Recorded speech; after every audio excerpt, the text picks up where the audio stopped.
مثنوی معنوی پیر روم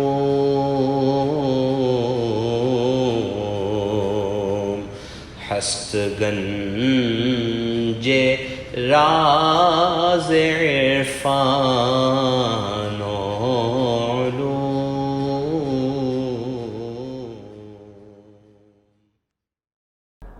بسم اللہ الرحمن الرحیم، الحمدللہ رب العالمین، والصلاة والسلام علی سیدنا مولانا محمد سید الانبیاء والمرسلین وعلی آلہ واصحابہ اجمعین، اما بعد۔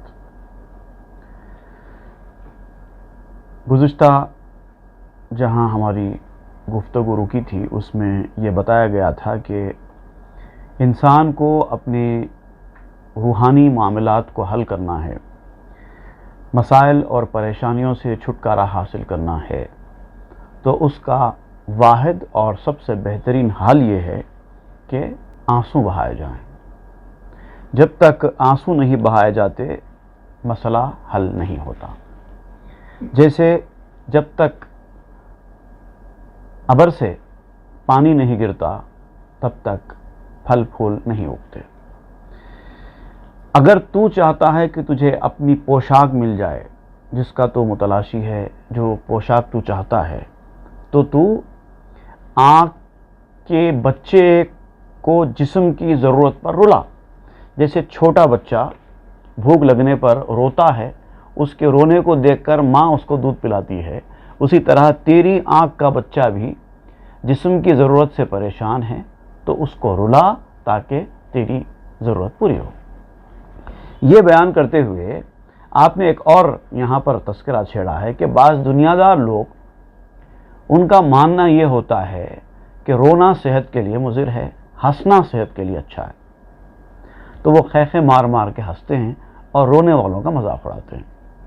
اس حوالے سے آپ ایک حکایت بیان کر رہے ہیں کہ ایک شخص نے ڈرایا تھا۔ ایک زاہد تھا، عبادت گزار آدمی تھا، وہ رو رہا تھا پشیمانی میں، اللہ کو یاد کر کے، گناہوں کو یاد کر کے وہ رو رہا تھا۔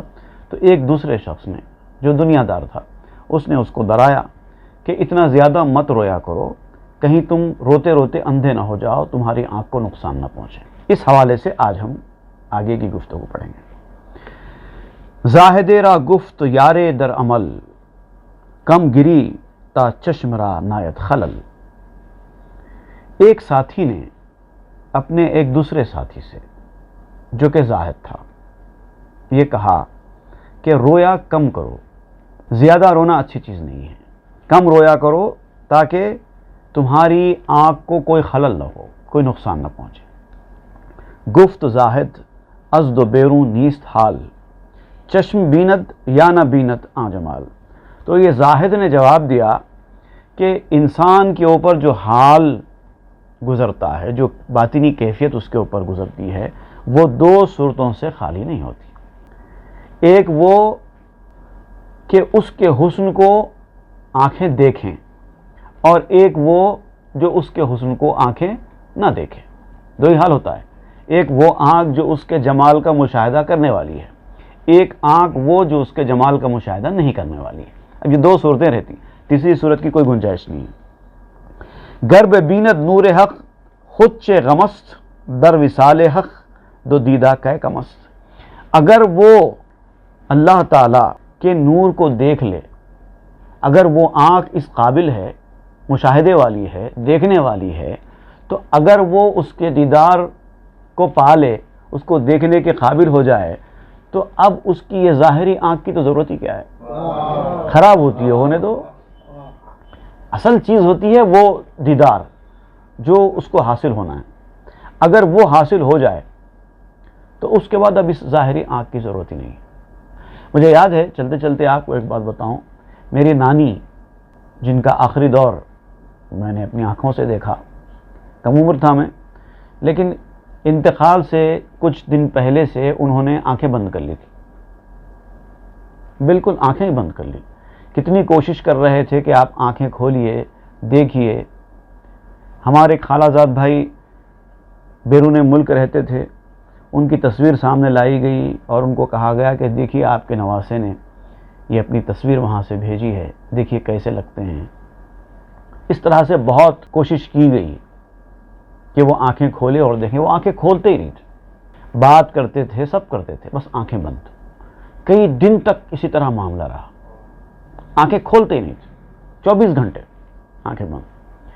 آخر میں کسی نے ان سے پوچھا تنہائی میں کہ کیا وجہ ہے کہ آپ آنکھیں کھولتی نہیں ہیں؟ تو انہوں نے جواب دیا، جن کو دیکھنا تھا دیکھ لیا، آپ کسی کو دیکھنے کی خواہش نہیں۔ اور اسی حالت میں ان کا وصال ہوا۔ جو تجھے دیکھ لے وہ تیرے سوا کیا دیکھے، وہ معاملہ ہے۔ تو اگر آنکھ مشاہدے کی منزل میں پہنچ چکی ہے، وہ جمال کا مشاہدہ کر رہی ہے، اصلی آنکھ، تو پھر اب اس آنکھ کی ضرورت ہی نہیں ہے، یہ خراب ہوتی ہے ہو جائے۔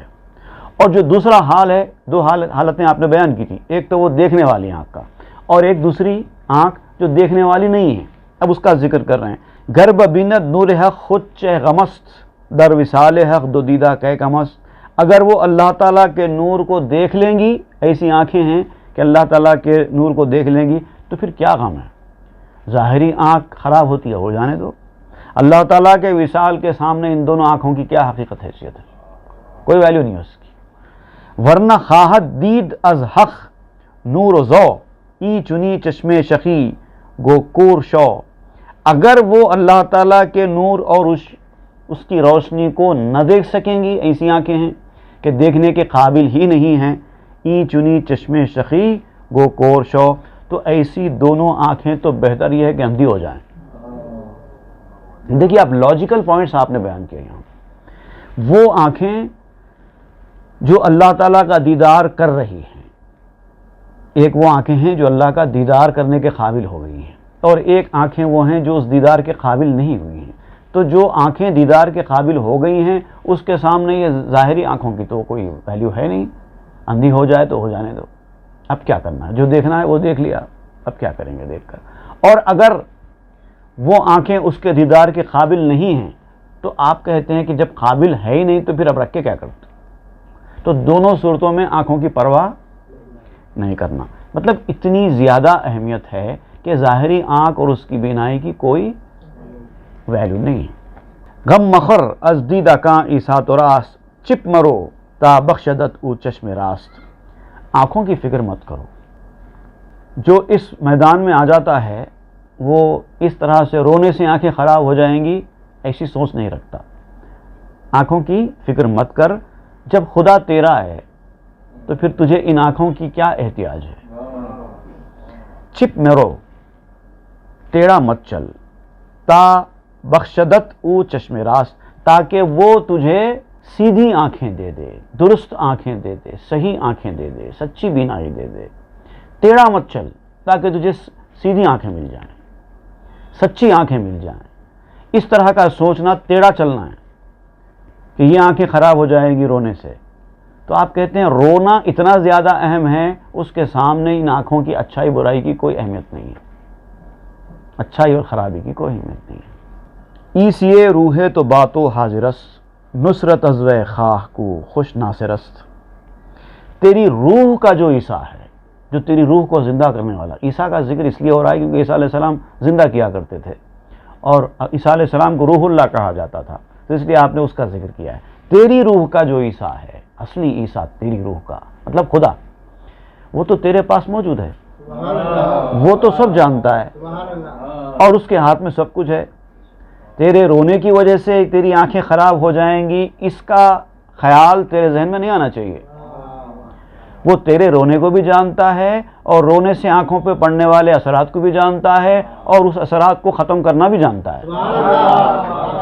وہ تو تیرے ساتھ موجود ہے۔ نصرت ازو خواہ کو خوش ناصرست، اس سے اسے مدد مانگ، کیونکہ وہی بہترین مدد کرنے والا ہے۔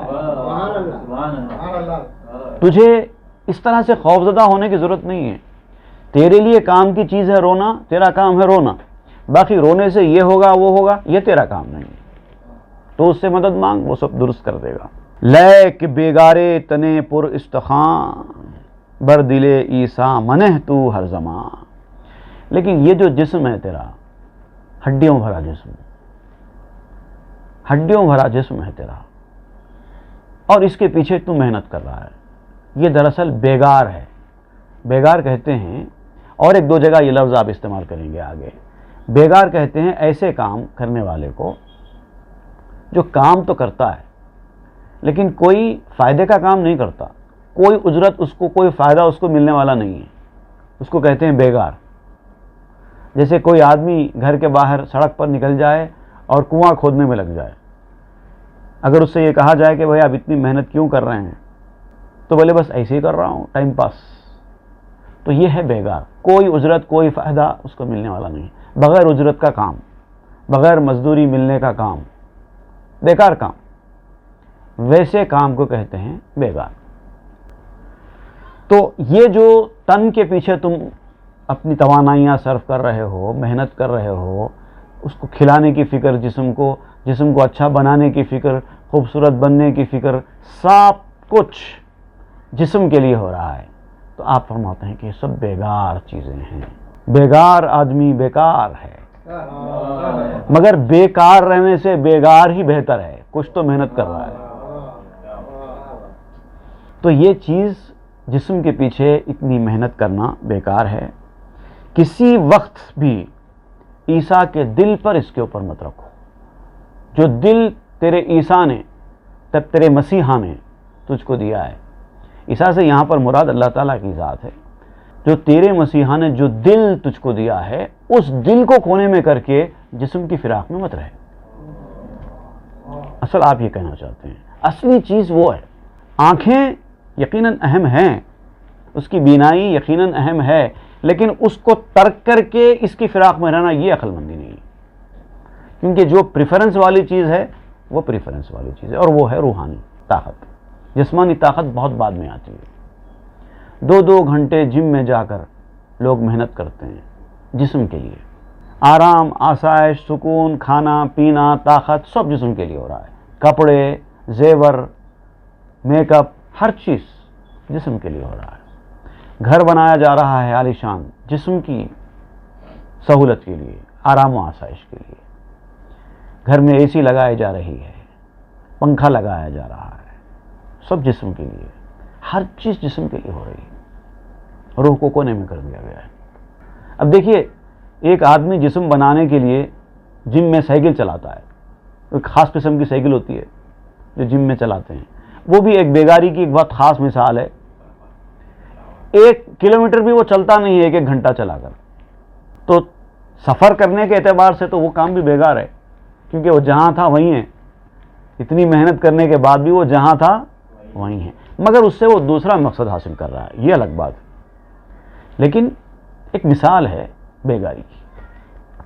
تو جو لوگ جسم کے پیچھے محنت کر رہے ہیں، جسم کے پیچھے بھاگ رہے ہیں، ان کی یہی مثال ہے، ایک قدم بھی آگے نہیں بڑھے گا، ساری محنت جسم کی طرف کرنے والے جہاں تھے وہیں رہیں، محنت ہوگی لیکن ملے گا کچھ نہیں۔ ہم چواں ابلہ کے اندر داستاں، ذکر او کر دیم بہرے راستاں، اس بیوقوف کی طرح، یہ مثال اس بیوقوف کی طرح ہے جس کے قصے میں اہل حق کے لیے ہم نے ذکر کیا ہے، اس کا ذکر کیا ہے۔ اب وہ آپ ذکر کر رہے ہیں اس آدمی کا قصہ جو آپ نے پہلے چھیڑا تھا، بیچ میں گفتگو رک گئی تھی، دوسرے موضوعات نکل گئے تھے، اب آپ واپس آ رہے ہیں اس واقعے کی طرف۔ عیسیٰ علیہ السلام سے ملاقات کر کے اس نے جو مردے کو زندہ کرنے کی خواہش کی تھی، اس کی طرف آ رہے ہیں۔ کہہ رہے ہیں وہ بے وقوف جس سے عیسیٰ کے پاس پہنچ کر یہ خواہش کی تھی کہ اس مردے کو زندہ کر کے بتائیے، اس واقعے کی طرح، اس کے لیے وہ بیگار ہے۔ تجھے کیا کرنا ہے؟ تو اپنے کام سے کام رکھ، تیرا دل مردہ ہے، اس کو جلانے کی فکر کر، دوسرے گڑے ہوئے مردے کیوں کھاڑتا ہے، اس کو جلانے کی کیوں فکر کرتا ہے؟ بے وقوف ہے وہ۔ بڑے لوگوں کے پاس جانے کے بعد بھی کیا چیز حاصل کرنے کے لیے جانا ہے وہ بتا رہے ہیں، یہ بڑی کام کی بات بتا رہے ہیں۔ جب اہل دل کے پاس، اہل تقوی کے پاس، اہل علم کے پاس، اولیاء کے پاس جب کوئی جاتا ہے تو کس مقصد کے تحت جاتا ہے اور کس مقصد کے تحت جانا چاہیے وہ بتا رہے ہیں آج آپ۔ اب یہ بے وقوف جو آدمی ہیں، جو عیسیٰ علیہ السلام کے پاس پہنچ کر، جو اللہ کے نبی ہیں، جو ہر قسم کی بیماری کو دور کرنے والے ہیں، ان کے پاس جا کر اپنے دل کی بیماری، اپنے مسائل، روحانی مسائل حل کرنے کے بجائے اس نے مردے کو زندہ کرنے کی جو خواہش کی، اس کے لیے آپ اس کو کہہ رہے ہیں بے وقوف۔ زندگی تن مجو از عیسیت، کام فرعونی مخواہ از موسیت۔ اپنے عیسیٰ سے، جو حقیقی تیرا عیسیٰ ہے، تیرا مسیحا ہے، اس کے پاس جا کر زندگی کا طالب مت بن، یہ جسم کی زندگی کا طالب مت بن۔ وہ اہل دل ہے تو دل کی زندگی کی تلاش کر ان کے پاس جا کر۔ دل والوں کے پاس جا کر بھی جسم کی فکر کرتا ہے۔ کام فرعونی مخواہ از موسیت، موسیٰ علیہ السلام کے پاس جا کے فرعونی مقصد حاصل کرنے کی کوشش مت کر۔ جا رہا ہے کدھر؟ دیکھیے، آپ موسیٰ علیہ السلام ہیں جو ہدایت کا سرچشمہ، اللہ تعالیٰ کی جانب سے بھیجے ہوئے جلیل القدر نبی اور رسول، جو ہدایت کے لیے دنیا میں تشریف لائے۔ اور ادھر فرعون ہے جو موسیٰ علیہ السلام کا دشمن، وہ مال دولت پیسہ حکومت والا۔ اگر آپ کو مال دولت پیسہ حکومت چاہیے تو آپ فرعون کے پاس جائیں، موسیٰ کے پاس کیوں آتے ہیں؟ دیکھیے، ہم میں سے بہت سارے لوگوں کی آج کی کہانی ہے یہ۔ ہم لوگ اہل دل کے پاس، اہل طریقت کے پاس، مرشدین کے پاس، صوفیہ کے پاس، شیوخ کے پاس رجوع ہوتے ہیں۔ وہاں پر ہمارا مقصد ہوتا ہے دنیا حاصل کرنا۔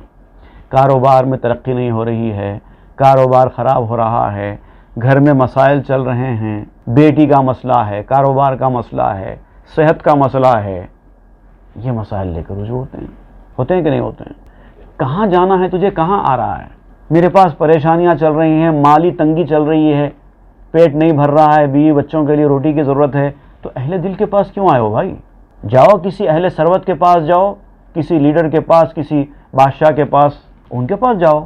صحت کی خرابی ہو رہی ہے تو کسی طبیب کے پاس جاؤ، کسی ڈاکٹر کے پاس جاؤ۔ یہ دل والے لوگ ہیں، ان کے پاس دل کی خرابیوں کی وجہ سے جانا ہے۔ تو فرعون کا مقصد موسیٰ سے حاصل کرنا چاہتے ہو، وہ کبھی ملنے والا نہیں ہے۔ بر دلے خود کم نہ اندیش معاش، عیش کم نایت تو بر درگاہ باش۔ اپنے دل پر معاش کی فکر کم کرو۔ جو لوگ دل کو نشو و نما کے مراحل سے گزارنا چاہتے ہیں، اس کی پرورش کرنا چاہتے ہیں، وہ پیٹ کی طرف نہیں جاتے۔ پیٹ کی طرف جو لوگ جاتے ہیں ان کا پیٹ بڑا ہوتا ہے، دل کی طرف جو جاتے ہیں ان کا دل بڑا ہوتا ہے۔ اگر دل کی طرف جانا ہے تو اپنے دل کو بڑا کرو، اور اگر پیٹ کو بڑا کرنا ہے تو پیٹ کی طرف جاؤ۔ اب دیکھیے، دنیا میں لوگوں کے پیٹ بڑے ہوتے چلے جا رہے ہیں، دل کسی کے بڑے نہیں ہو رہے ہیں۔ اور اگر یہ کام تم سے نہیں ہو رہا ہے، مشکل پیش آ رہی ہے، بر درگاہ باش، تو دربار میں جاؤ، وہاں پر حاضر ہو جاؤ۔ تیری چوکھٹ پہ آسن جمائے بیٹھی ہوں، ساری دنیا کو ٹھوکر لگائے بیٹھی ہوں، مجھ کو کچھ کام اچھے برے سے نہیں، کچھ سروکار کھوٹے کھرے سے نہیں۔ اس طرح کی کیفیت کرو تو پھر تمہارے مسئلے حل ہوں گے۔ ای بدن خرگاہ آمد روح را، یا مثال کشتی مر نوح را۔ یہ جو جسم ہے ہمارا، یہ دراصل روح کا ٹینٹ ہے، خیمہ۔ روح اس کے اندر آ کر بیٹھی ہوئی ہے، جسم اصل نہیں ہے، یہ ٹینٹ ہے، خیمہ ہے۔ جیسے کوئی انسان کسی مقام پر جا کر پڑاؤ ڈالتا ہے تو وہاں پر اپنا خیمہ گاڑتا ہے، وہ خیمے میں رہتا ہے۔ روح بھی تمہاری ایسی ہے، تمہارے جسم کے خیمے میں آ کر بیٹھی ہوئی ہے، اور تم جو چیز بیٹھی ہوئی ہے اس کو غذا دینے کے بجائے ساری توجہ خیمے پر رکھے ہوئے ہو۔ آدمی تو اندر بھوکا مر رہا ہے اور تمہارا سارا مال دولت روپیہ سب خیمے پہ خرچ ہو رہا ہے، ساری محنت تمہاری خیمے پہ خرچ ہو رہی ہے، اور جو اصل آدمی ہے جس کے لیے تم نے خیمہ بنایا ہے وہ آدمی تو بھوکا مر رہا ہے۔ یہ کیفیت ہے ہماری۔ یا مثال کشتی مر نوح را، یا پھر ایسی مثال کہ جیسے نوح علیہ السلام کے لیے کشتی، جسم کشتی، روح نوح، روح نوح۔ ایک وقت کے لیے نوح علیہ السلام نے کشتی میں سواری کی، ایک مقصد تھا، وہ مقصد حاصل کرنے کے لیے کشتی میں سواری کی. جیسے ہی وہ مقصد پورا ہو گیا، طوفان نوح ختم ہو گیا، آپ کشتی پہ سے اتر کے آ گئے، کیونکہ کشتی ان کا اصل ٹھکانہ نہیں تھا نا. وہی کیفیت ہماری بھی ہے. جب بھی ہم کسی مقام پر جاتے ہیں، سواری پر چڑھتے ہیں، تو راستہ طے کرنے تک سواری ہے. سواری پر بیٹھتے ہیں تو جتنی دیر آپ کو سواری پہ بیٹھنا ہوتا ہے، اس وقت تک آپ سواری کی فکر بھی کرتے ہیں. ضروری آئلنگ وغیرہ اس میں برابر ہے نہیں ہے، ہوا وغیرہ برابر ہے نہیں ہے، گاڑی وہاں تک جا سکتی ہے نہیں جا سکتی ہے، اس میں مناسب مقدار میں پیٹرول ڈیزل وغیرہ کچھ ہے نہیں ہے، یہ چیک کرتے ہیں. وہی حال ہے جسم کا بھی. کھانا وغیرہ، پانی، دوا، دارو، یہ سب ہم چیک کرتے ہیں. جب تک ہم کو جانا ہے، جب تک یہ چیزیں ہم کو مل رہی ہے نہیں مل رہی، نہیں تو گاڑی راستے میں رک جائے گی نا، پریشانی ہوگی. لہٰذا اس کو دیتے جاؤ. لیکن جیسے ہی آپ منزل پہ پہنچے، اب وہاں پر اگر آپ جا کر بیٹھ جائیں، نہیں میں گاڑی میں سے نہیں اترنا چاہ رہا ہوں، تو پھر آئے کیوں؟ یہاں تک کیوں آئے؟ منزل پہ پہنچنے کے بعد بھی اگر کوئی آدمی یہ کہے کہ نہیں میں گاڑی پہ سے اترنا نہیں چاہتا، تو کہنے والا یہی تو کہے گا نا، تو پھر یہاں تک آئے کیوں بھائی؟ گھر کے سامنے ہی گاڑی پہ بیٹھا رہنا تھا، منزل تک کیوں پہنچے؟ لیکن کوئی بھی سمجھدار آدمی ایسا نہیں کرتا. جیسے ہی منزل پہ وہ پہنچ گیا، وہ خود دروازہ کھول کر اتر جاتا ہے گاڑی میں سے، کیونکہ اس کا مقصد پورا ہو گیا.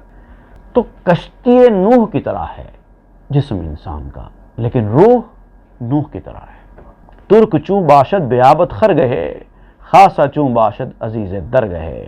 اب آپ کہتے ہیں کہ سپاہی، بادشاہ کا جو سپاہی ہوتا ہے، جب وہ ملازم ہو جاتا ہے، جاب پہ چڑھ جاتا ہے، سرکاری نوکری پہ آ جاتا ہے، فوجی یا سپاہی یا بادشاہ کے دربار کا ملازم، شاہی ملازم، جب وہ نوکری پہ چڑھ جاتا ہے تو اس کو خیمے کی فکر کرنے کی ضرورت نہیں پڑتی.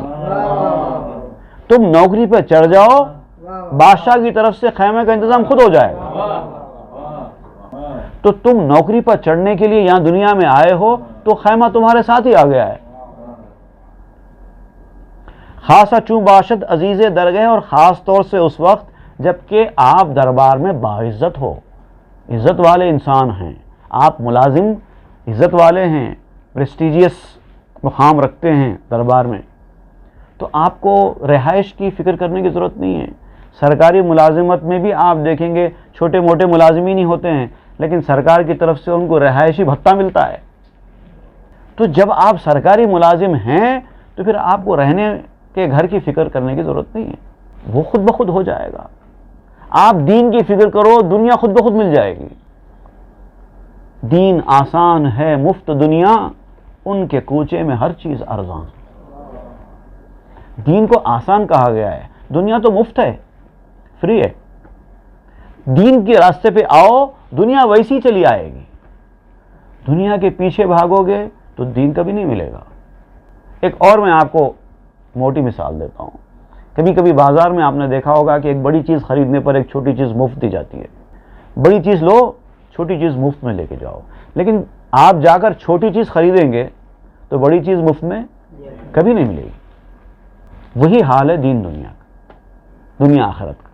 اب یہ جو عیسیٰ علیہ السلام کا جو واقعہ شروع ہوا تھا، اس بیوقوف شخص نے عیسیٰ علیہ السلام سے جو خواہش کی کہ آپ اس مردے کو زندہ کریے، تو پہلے تو عیسیٰ علیہ السلام نے اس کو سمجھانے کی کوشش کی کہ بیکار سوالات نہیں کرنا، جو تم سے کہا گیا اتنا کرو. تم کو ایسی فرمائشیں کرنے کی ضرورت نہیں ہے. مجھے پتا ہے کس کو زندہ کرنا ہے، کب کرنا ہے، جب کرنا ہے تب کروں گا میں. تم آ کے کیوں اس طرح کا مطالبہ کر رہے ہو؟ لیکن اس کو سمجھ میں نہیں آیا. چونکہ بعض لوگ رہتے ہیں اسے، بس خواہش ہوتی ہے ان کی، وہ اصرار کرنے لگا. اب اس کے بعد کیا ہوا، اب دیکھیے اب کیا بیان کرتے ہیں. چونکہ عیسیٰ دید آں ابلا رفیق، جس کے استیزا نمی دانت طریق. جب حضرت عیسیٰ علیہ السلام نے اس بے وقوف ساتھی کو دیکھا کہ اب وہ اصرار میں اس حد تک جا چکا ہے کہ اب اس کے ساتھ جھگڑا کرنے کی نوبت آ گئی ہے، مانتا ہی نہیں ہے، اپنی بات پہ ٹکا ہوا ہے اور مطالبہ کرتا ہی چلا جا رہا ہے کہ اس کو زندہ کرو، اس کو زندہ کرو. می نگیرت پند را از ابلہی، بخل می پندارتو از گم رہی. اور بے وقوفی اس کے سر پر سوار ہو گئی ہے تو اب وہ اچھی باتوں کو سننے کو ہی تیار نہیں. حضرت عیسیٰ علیہ السلام جو اس کو سمجھا رہے ہیں وہ ماننے کو ہی تیار نہیں، اور بس اپنی بات پہ اڑا ہے نادانی کی وجہ سے. اس میں اعظم جو حضرت عیسیٰ علیہ السلام کے پاس تھا وہ اپنی مرضی سے پڑھنے کے لیے نہیں تھا، بلکہ وہ اللہ تعالیٰ کے حکم سے پڑھا کرتے تھے، اور پھر اس سے مردوں کو زندہ کرتے تھے، کوڑیوں کو صحت یاب کیا کرتے تھے، اور بہت ساری کام کیا کرتے تھے۔ لیکن اب یہ اصرار کرنے لگا، یہ سمجھتا تھا کہ عیسیٰ علیہ السلام کے ہاتھ کی بات ہے، جب چاہے جو چاہے کر دیں۔ اولیاء کرام کے بارے میں بھی بہت سارے لوگ ایسا تصور کرتے ہیں کہ ہر ولی سے ہر کرامت اس کی مرضی سے جب چاہے وہ دکھا سکتا ہے۔ اللہ تعالیٰ جب چاہے گا تب وہ دکھائے گا، نہیں چاہے گا تو نہیں دکھائے گا۔ بہت سارے اولیاء کرام کے حالات میں آپ پڑھیں گے تو پتہ چلتا ہے کہ حیران کن واقعات ان کی زندگی میں ہوئے، انہوں نے کر کے بتا دیے۔ لیکن کبھی کبھار ایسا انہوں نے اپنے آپ کو مجبور کر لیا جیسے ان کے ہاتھ میں کچھ ہے ہی نہیں۔ دونوں صورتیں ہوئی ہیں۔ یہ سارا انحصار ہے اللہ تعالیٰ کی مرضی و منشے پر۔ وہ دکھانا چاہتا ہے تو بڑی سے بڑی کرامت بھی دکھا دیتا ہے، وہ نہیں دکھانا چاہتا ہے تو ان کو روک دیتا ہے، ضرورت نہیں ہے دکھانے کی۔ یہ عظیمت کا مرحلہ ہے، اس وقت کوئی کرامت نہیں، صبر کرو۔ امام حسین علیہ السلام کا واقعہ یاد کیجیے، ان سے بڑا ولی کون ہے؟ کوئی کرامت نہیں دکھائی، کیونکہ وہ مقام عظیمت تھا۔ تو یہ سب اللہ کے منشے و مرضی کے مطابق چلتا ہے۔ وہ اللہ تعالیٰ کی طرف اپنی نظر رکھتے ہیں، وہاں سے حکم ہوتا ہے کرامت دکھاؤ، وہ دکھاتے ہیں، وہاں سے حکم ہوتا ہے مت دکھاؤ، وہ نہیں دکھاتے ہیں۔ آپ اگر کرامت دکھانے کا مطالبہ کر کے ان کے اوپر دباؤ ڈالیں گے، آپ بیوقوفی کریں گے، اس کا نقصان اٹھائیں گے۔ اب دیکھیے کیا ہوا آگے۔ خاند عیسیٰ نام حق بر استخاں، از برائے التماس آجواں۔ اب حضرت عیسیٰ علیہ السلام نے اللہ تعالیٰ سے معروضہ کیا کہ یہ بہت زیادہ اصرار کر رہا ہے۔ اللہ تعالیٰ نے فرمایا ٹھیک ہے پڑھ دو، اصرار کر رہا ہے نا، پڑھ دو۔ اور حضرت عیسیٰ علیہ السلام نے وہ اسم اعظم اس مردے کے اوپر پڑھ دیا، اس جوان کے اصرار کی وجہ سے۔ بزرگوں کے پاس جا کر ضد اصرار بہت مہنگا پڑتا ہے۔ اب کتنا مہنگا پڑا آپ کو بتایا جا رہا ہے۔ حکم یزداں از پہ انجام مرد، صورت آ استخارہ زندہ کرد۔ اللہ تعالیٰ کے حکم نے اس انسان کے انجام کے لیے ان ہڈیوں کے ڈھانچے کو زندہ کر دیا۔ کس کے لیے زندہ کیا؟ اس مطالبہ کرنے والے کے انجام کو دکھانے کے لیے۔ تم اصرار کرتے ہو نا، جب ہم سمجھا کے بول رہے ہیں کہ بھئی ایسا مطالبہ مت کرو، یہ مناسب نہیں ہے، نہیں بس آپ کریے، آپ کیجئے، ٹھیک ہے۔ اب اصرار کرتے ہیں آپ، ٹھیک ہے میں اجازت لیتا ہوں، اجازت لے لی، حکم آیا، ٹھیک ہے اصرار کر رہا ہے نا، بتا دو۔ حضرت عیسیٰ علیہ السلام نے پڑھ دیا اور مردہ زندہ ہو گیا۔ از میاں برجست یک شیر سیاہ، پنجائے زد کرد نخشش را تباہ۔ اب وہ مردے کو حضرت عیسیٰ علیہ السلام نے زندہ کیا۔ ابھی مردہ زندہ ہوا تھا کہ ایک شیر آیا، دونوں کے درمیان سے کودا، کالا بھیانک ڈراؤنی شیر، اور اس شیر نے اس آدمی کے اوپر ایسا پنجہ مارا کہ اسی وقت اس کا کام تمام کر دیا۔ اصرار کرنے والے دیکھنا تھا، دیکھ لیا تم نے، مردے کو زندہ ہوتے دیکھنا تھا نا، دیکھ لیا، اب ختم ہو، اب تمہاری زندگی ختم، پنجہ مار دیا۔ کلاش برکند و مغزش ریخت زود، ہم چو جوزے کاندرے مغز نبود۔ اس کی کھوپڑی اکھاڑ دی اور اس کا بھیجا ہر طرف بکھیر دیا شیر نے۔ اور اس اخروٹ کی طرح آپ مثال دے رہے ہیں کہ شیر کا اس آدمی کے اوپر حملہ کرنا، اس کا بھیجا کھول کے اس کے سر میں سے بھیجا نکال کے ادھر ادھر پھیلا دینا، بالکل ایسے ہی تھا جیسے کہ کسی نے اخروٹ کو توڑا اور کھول کر دیکھا، اس کے اندر کچھ بھی نہیں تھا، مغز نہیں تھا، خالی اخروٹ کا چھلکا نکلا، مغز نہیں نکلا۔ گر ورا مغزے بودے زشکستنش، خود نبودے نقص الا برتنش۔ اگر اس میں گودا ہوتا، واقعی جو عقل چاہیے تھی اس آدمی کو، اگر ویسی عقل اس کے اندر ہوتی تو اس کے ٹوٹنے سے بھی اس انسان کو نقصان نہیں پہنچتا، صرف جسم کو نقصان پہنچتا، وہ روح تو باقی ہوتی تب بھی۔ اگر وہ روحانی بات اس کے اندر ہوتی تو شیر کے حملہ کرنے کے بعد بھی محض اس کے جسم کو نقصان پہنچتا تھا، وہ تو اپنی جگہ قائم ہوتا اپنی روح کے ساتھ، اگر روح ہوتی تو، روح کی طاقت ہوتی تو۔ لیکن اس کا معاملہ تو ایسا نکلا کہ اخروٹ توڑا اور اس کے اندر سے کچھ نہیں نکلا، وہ کیفیت ہوگی اس کی۔ گفت عیسیٰ چون شتابش کوفتی، گفت زارو کہہ تو زو آشوفتی۔ حضرت عیسیٰ علیہ السلام نے اس شیر سے پوچھا، حملہ کرنے والے شیر سے عیسیٰ علیہ السلام نے پوچھا، تو نے اس قدر جلد بازی کیوں کی اس کو انجام تک پہنچانے میں؟ بھئی ابھی تو اس نے مطالبہ کیا تھا، ابھی تو میں نے مردے کو زندہ کیا تھا، اور فوراً ہی تو آلب کا اور اس کے اوپر حملہ کر دیا، اتنی جلد بازی کیوں کی؟ گفت زارو کہہ تو زو آشوفتی، تو شیر نے کہا اس لیے کہ اس کے بیکار قسم کے مطالبے اور اصرار کی وجہ سے آپ کے دل کو تکلیف ہوئی، آپ پریشان ہو گئے، آپ پریشان ہو گئے تھے نا۔ اللہ اپنے محبوب بندوں کو پریشانی میں نہیں دیکھتا۔ من عادى لی ولیا فقد آذنتہ بالحرب، محض ولی کے ساتھ یہ معاملہ اللہ کا ہوتا ہے کہ جو کسی ولی کے دل کو تکلیف پہنچاتا ہے اللہ تعالیٰ اس سے اعلان جنگ کر دیتے ہیں۔ آپ تو نبی ہیں، رسول ہیں۔ گفت عیسیٰ چون خردی خون مرد، گفت در قسمت نبودم رزق خد۔ اب حضرت عیسیٰ علیہ السلام نے پوچھا اس شیر سے کہ اے شیر، تو نے اس آدمی کو موت کے گھاٹ تو اتار دیا، اس کا بھیجا نکال دیا، لیکن ایسے ہی نکال کر تو چھوڑ کر چلا گیا، اس کا خون تو پی لینا تھا، تو نے اس کا خون تک نہیں پیا۔ تو شیر عام طور پہ جو حملے کرتے ہیں وہ گوشت کھانے کے لیے، خون پینے کے لیے کرتے ہیں، لیکن تو نے اس کو ایسے ہی مارا اور چھوڑ دیا، نہ اس کا گوشت کھایا نہ اس کا خون پیا۔ گفت در قسمت نبودم رزق خد، تو شیر نے کہا کہ کیا کروں، میں نہیں کھا سکتا کیونکہ میری قسمت میں اس کا گوشت کھانا لکھا ہی نہیں ہے۔ میں نے اس پر حملہ گوشت کھانے کے لیے، خون پینے کے لیے نہیں کیا ہے، میں نے تو صرف اس کو انجام تک پہنچانے کے لیے کیا ہے۔ قسمت میں گوشت ہوتا تو کھاتا میں۔ اے بسا کس ہم چو آں شیر جیاں، سید خد نا خوردہ رفتہ از جہاں۔ اے سننے والے انسان، اب آپ لوگوں سے خطاب کرتے ہوئے مولانا روم فرماتے ہیں کہ اے سننے والے انسان، بہت سے لوگ دنیا میں ایسے ہوتے ہیں، اس شیر کی طرح ہی ہوتے ہیں، دنیا میں آتے ہیں، بہت کچھ کرتے ہیں، محنت بھی کرتے ہیں، مگر بغیر کھائے کے چلے جاتے ہیں۔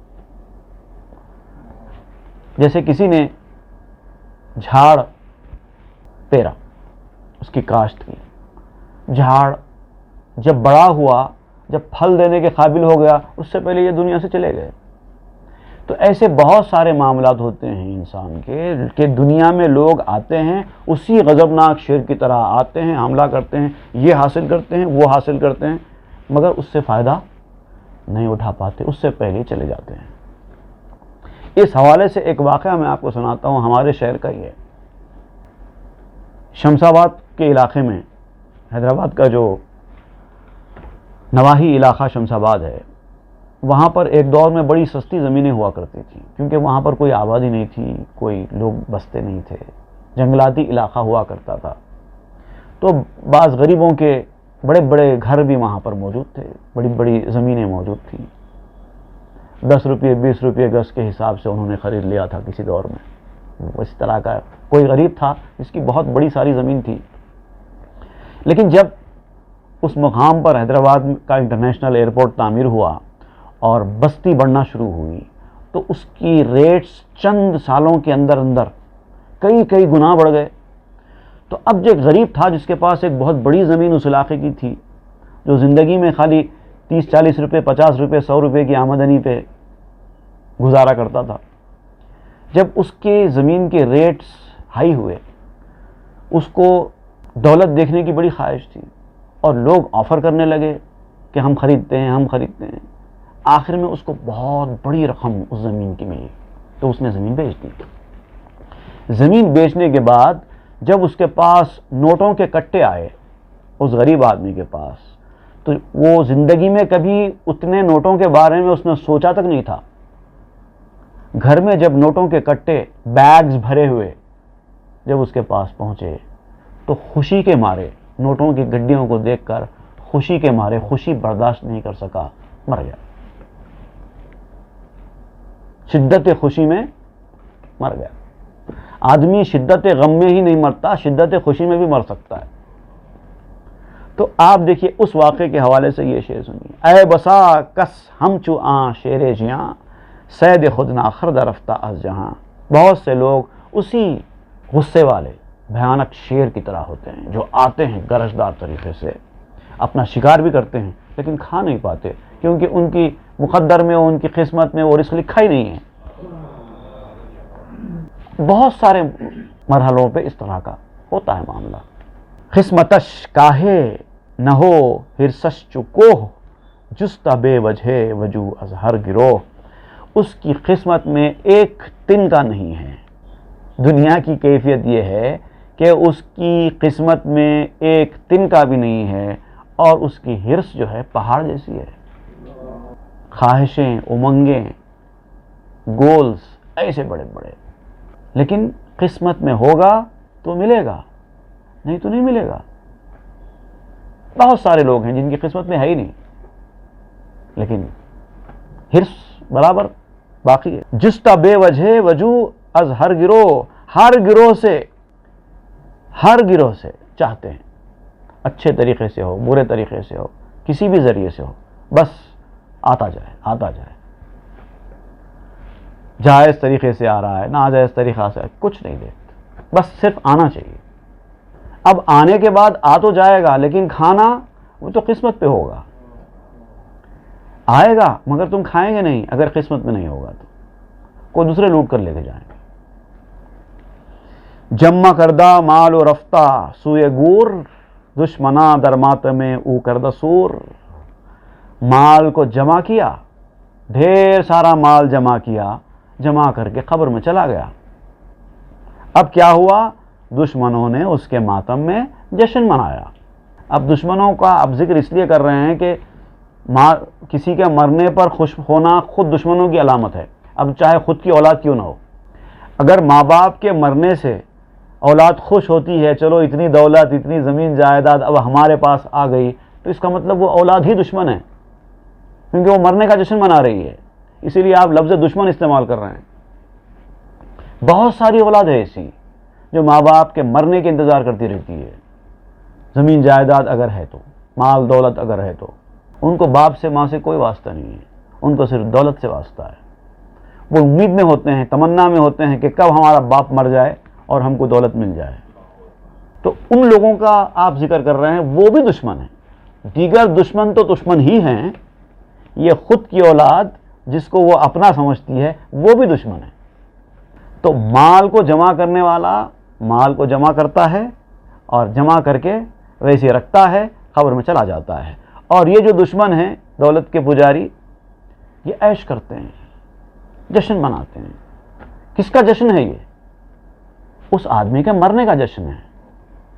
اے میسر کردہ برما در جہاں, سخ رو بیگار مارا وارہاں.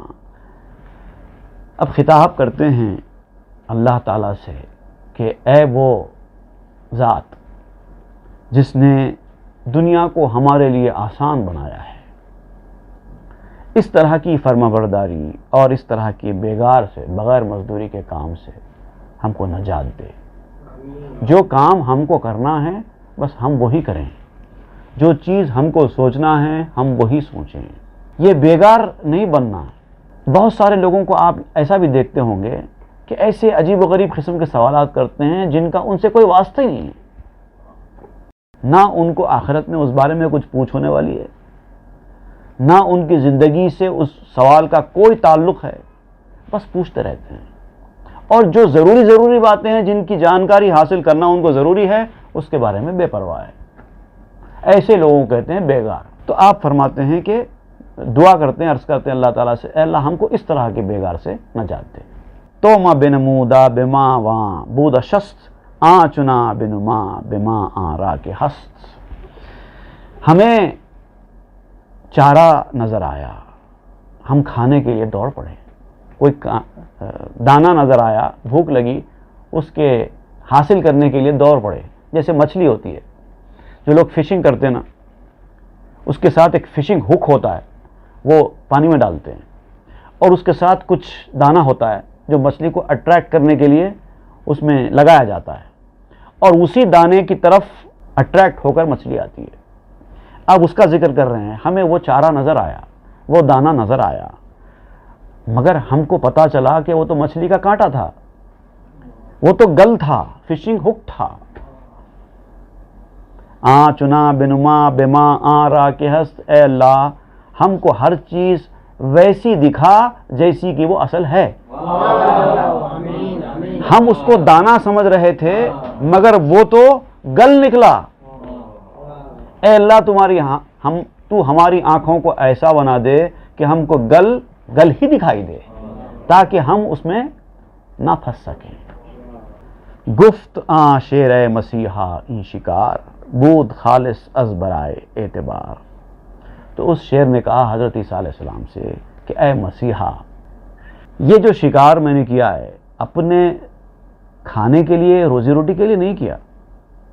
میرا رزق تو ہے نہیں، نہ اس کا گوشت میرا رزق ہے، نہ اس کا خون میرا رزق ہے. میں نے صرف عبرت کے لیے کیا ہے.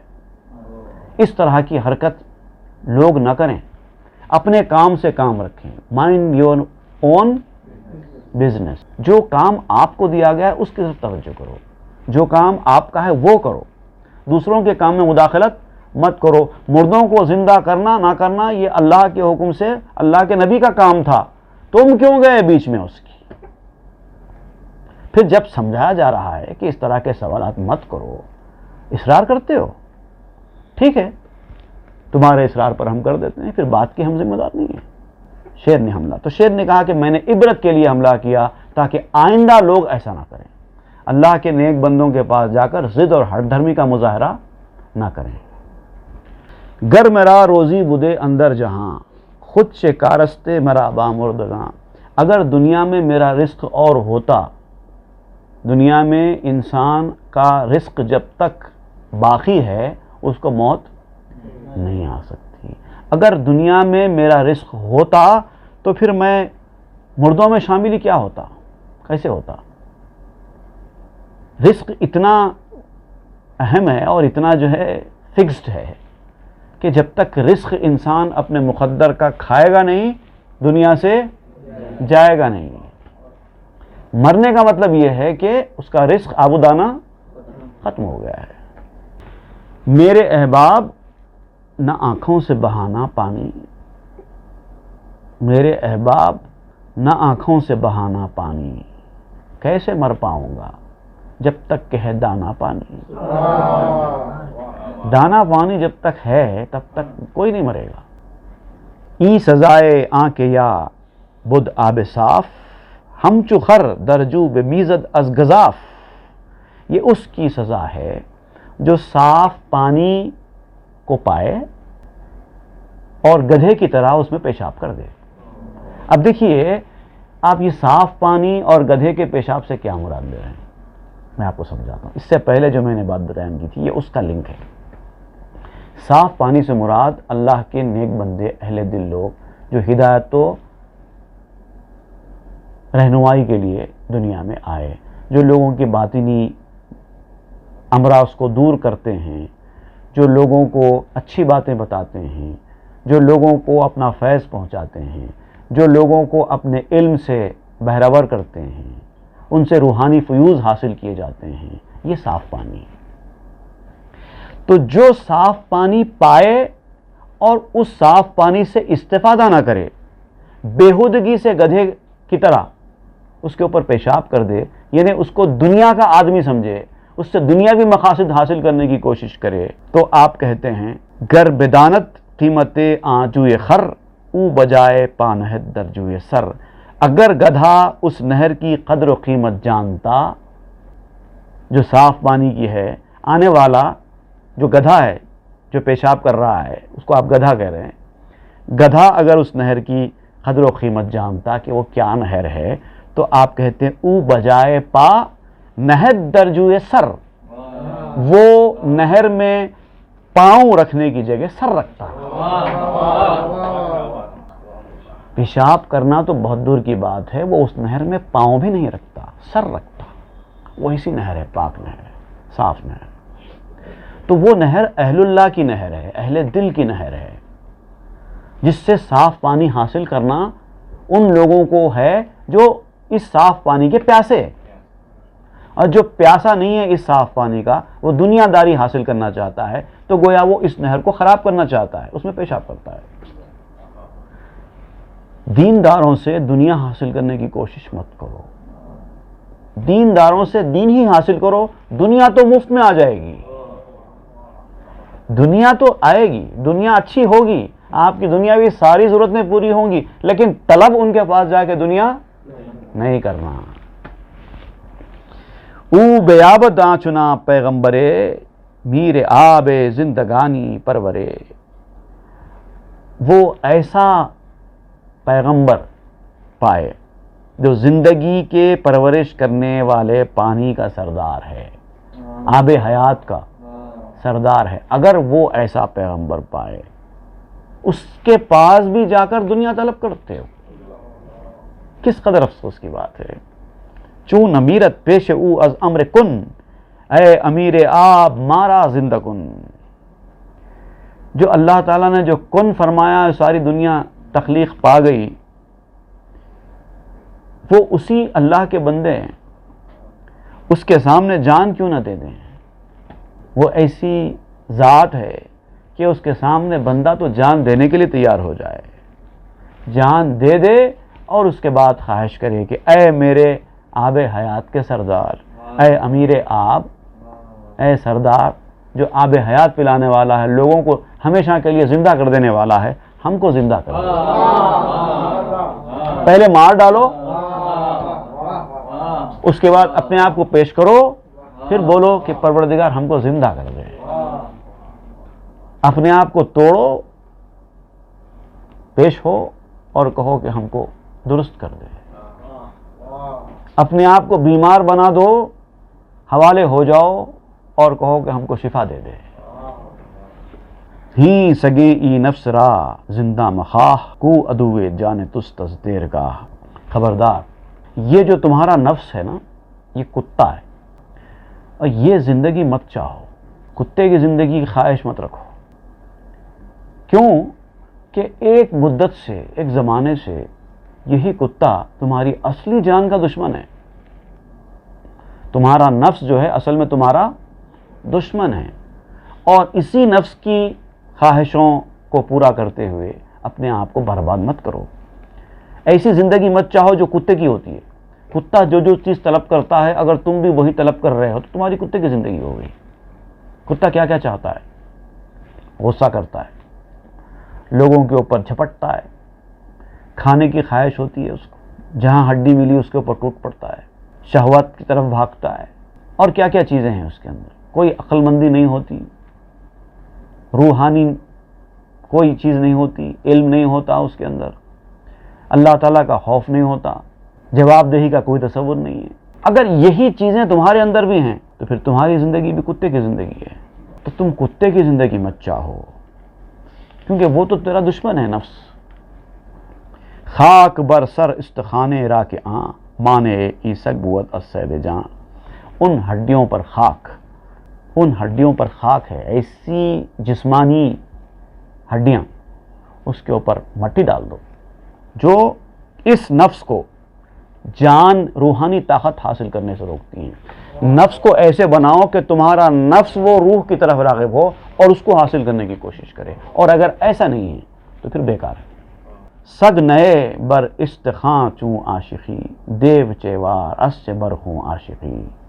تم تو کتے نہیں ہو نا۔ جیسے میں نے تم سے کہا کہ کتے کی زندگی مت چاہو، تو تم کو بڑا عجیب لگ رہا ہے، تم کتے تو نہیں ہو، تو پھر ہڈیوں کے عاشق کیوں ہو؟ اگر تم یہ سمجھتے ہو کہ تم کتے نہیں ہو تو پھر ہڈیوں کے عاشق کیوں ہو؟ یہ دنیا کی ساری چیزیں یہ ہڈیاں ہیں۔ لالچی دنیا کے کتے کس طرح لڑ پڑتے ہیں، ایک ہڈی ڈال دینا اور تماشا دیکھنا، کیونکہ یہ لالچی دنیا کے کتے ہیں جو ہڈیوں کے لیے لڑ رہے ہیں ایک دوسرے سے۔ یہ مال، دولت، زمین، جائیداد، یہ سب ہڈیاں ہیں۔ تو اگر تو کتا نہیں ہے تو پھر ہڈیوں کا عاشق کیوں ہیں؟ دیو چیوار اس چے برخوں عاشقی۔ دیوچا کہتے ہیں جونک، جو ہماری زبان میں جوں کہتے ہیں ہم لوگ، تو جوں کی طرح خون پر تو کس وجہ سے عاشق ہے؟ خون پینا تو جوں کا کام ہے، تو خون کا عاشق کیوں بنا ہے اگر تو جوں نہیں ہے تو؟ چھوڑ دے۔ آنچ چشمستاں کے بینائیش نیست، زمتہاں ہاں جس کے رسوائیش نیست۔ وہ بھی کیا آنکھ ہے، اس کی کوئی حقیقت ہے جس میں بینائی ہی نہیں ہے۔ آنکھ کی خصوصیت بینائی سے ہے، اگر بینائی ہی نہیں ہے تو آنکھ کا آئے گا۔ وہ آدمی جو چھلکے اور مغز کے درمیان فرق ہی نہیں کر سکتا، وہ آنکھ رکھ کے آنکھ والا کہاں ہے؟ ساری دنیا چھلکے کے پیچھے جا رہی ہے، مغز کو کسی نے توجہ نہیں دی، تو وہ تو اندھا ہے۔ زمتہاں ہاں جس کے رسوائیش نیست، تو امتحانوں میں جو محشر میں امتحان ہوگا اس میں اس کے لیے رسوائی کے سوا کچھ ملنے والا نہیں۔ انشاءاللہ اس کے بعد ہم آئندہ کے درس میں باقی کے اشعار پڑھیں گے۔ صلی اللہ تعالیٰ علیہ وسلم محمد وآلہ وصحبہ اجمعین والحمد للہ رب العالمین۔ مثنوی معنوی پیر روم،